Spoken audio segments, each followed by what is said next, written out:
जय श्री राम। जय श्री राम। बोलो जय श्री राम। जय श्री राम। आज इतक्या चांगल्या वातावरणात गुजराती समाज यांच्यातर्फे ही रॅली निघालेली आहे। आज पूर्ण भारतवर्षामध्ये संपूर्णतः आनंदमयी आणि संपूर्णतः प्रफुल्लित वातावरण आहे। आज प्रत्येक सनातनी, प्रत्येक हिंदू धर्माच्या प्रत्येकाचं जे आयुष्यातलं स्वप्न होतं ते आज पूर्णतः मोदी साहेबांनी पूर्णत्वावर आणलेलं आहे। आम्ही शतशः त्यांचे आभार मानतो की आज इतक्या चांगल्या आनंदमयी वातावरणात आमचे श्री प्रभू रामजी आज अयोध्येत दाखल झालेले आहेत। आमच्या गुजराती समाजाच्या वतीने प्रत्येक घराघरात आज दिवाळी साजरा होते आणि प्रत्येकाने आज सगळ्या महिला, आमच्या महिला वर्ग सगळा कळस घेऊन निघालेले आहेत। मागे सगळे पुरुष सगळे आहेत। सगळं आनंदाचं वातावरण आहे आणि फटाक्याच्या जल्लोषात आणि पूर्ण नृत्यमयी जल्लोषात आम्ही ही रॅली काढलेली आहे।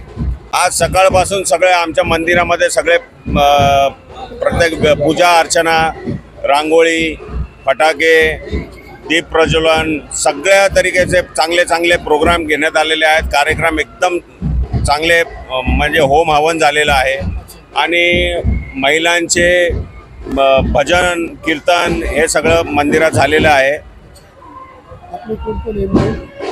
आमच्या मंदिराचे सगळे विकास मंडळाच्या पदाधिकारी, नंतर आमचे मंदिर द्वारकाधीश मंदिर खाराकुवा यांचे सगळे पदाधिकारी, आमचे समाजातील ज्येष्ठ वरिष्ठ लोक सगळे या रॅलीमध्ये दाखल झालेले आहेत। 500 वर्षाची परंपरा ही मोदी साहेबांनी खरास केली। आपलं अवभाग्य चांगलं आहे की आपल्यासमोर राम मंदिर झाले। हे आपण फार भाग्यशाली म्हणा, कोणते म्हणा, हे आपण फार भाग्यशाली आणि ते मोदीने आपल्याला करून दिलं।